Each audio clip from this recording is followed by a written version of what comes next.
Welcome to this short introduction on morphemes and morphemic analysis. So first of all, what is a morpheme? Well, morpheme is the smallest meaning unit in language. So when we speak a morpheme, it's made up of phonemes, those sounds, and when we write it down, it's made of graphemes, those symbols that represent the sounds. But unlike phonemes and graphemes, which don't carry any meaning individually, morphemes do. And we have two classes of morphemes that we discuss. The closed class of morpheme keeps the same form or spelling every time it's used.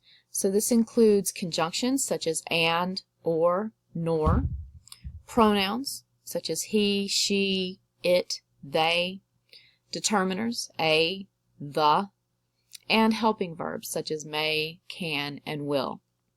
So no matter how you use those in a sentence, you're still going to spell them the same because they're a closed class. They don't change. Open class contains words that have morphemes that change depending on the grammar needs of the sentence. So this includes nouns. You have one book, or you may have 5 books, so you're going to add the S to make that plural. Verbs, depending on when the action is happening, you may have an ed, like jumped, or ing, such as jumping, at the end of the word. Adjectives, for doing comparisons, small, smaller, smallest. And finally, adverbs, where you take a word, for example, the adjective free, and add the ly to describe an action as opposed to a noun. Another way that we categorize morphemes are by whether they are free or bound morphemes. Free morphemes can function as words independently without having anything added to them, but you can also combine them with other morphemes to change the words a little bit. So for example, worm and jump are both examples of free morphemes. They have meaning all by themselves. You don't have to add anything to make meaning. But depending on circumstances, you may. So for example, inchworm, if you're describing a particular type of worm, or jumping when you're trying to put forth the idea that the action, jump, is happening right now, thus the ing.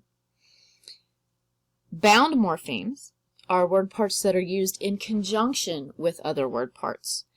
So in the previous examples, jumping, ing is a bound morpheme. It's used with another word part. It cannot stand by itself. You can't ing.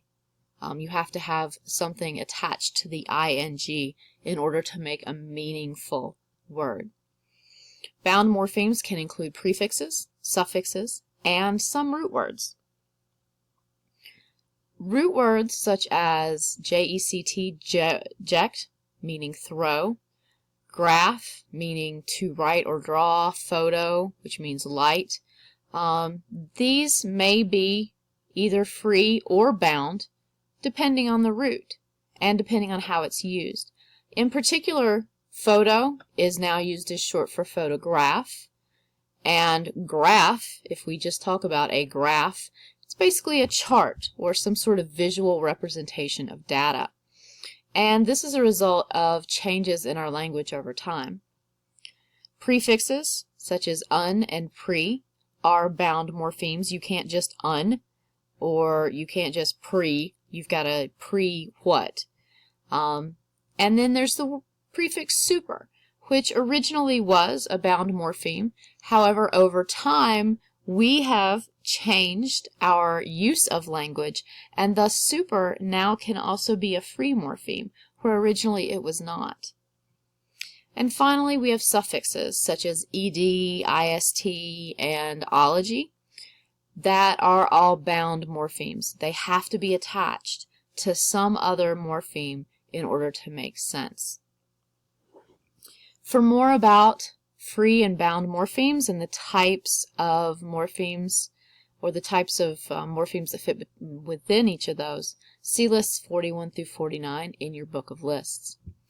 Finally, one more note. On free morphemes, don't be confused by the number of syllables in determining if a morpheme is a free morpheme or a bound morpheme. Free morphemes are full words that stand on their own. So for example, the word elephant, which has 3 syllables, is a free morpheme. Those 3 syllables together form the single word meaning that represents that animal. So don't get morphemes and syllables confused. So morphemic analysis is a strategy that's used to take your knowledge of the meanings of those little word parts or morphemes to infer the meaning of a full word. So this is examining what you know about the prefixes, suffixes, and roots in the word to determine what it means. This will not only help students decode as they read, or basically read more fluently, but it also supports them in making meaning as they read, because morphemic analysis looks at those units of meaning within those big words. So an example of that, if we take the word anti-aquatic and we didn't know what that meant, we had never seen that word again, but we knew that anti meant against, aqua means water, and the suffix ic means relating to, we can get the idea that anti-aquatic means against things that are related to water.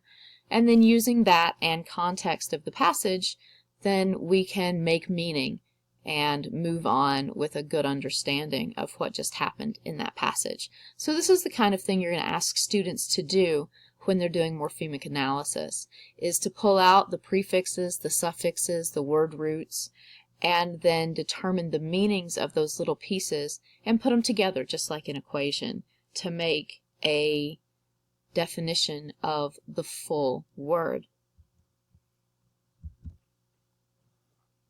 In order to be effective with this, the student needs to recognize first that the word is unfamiliar, and then pull out those recognizable morphemes, so both the roots and the affixes, which are the prefixes and suffixes. Consider the possible meaning based on the morphemes that they've identified, and then check to make sure that the meaning that they've inferred makes sense based on the context of the reading passage. And at the bottom of the page is a link to a really nice article that talks about techniques for teaching morphology in the classroom. Highly recommend this article to use as a source of more information. So thank you, as always, for watching.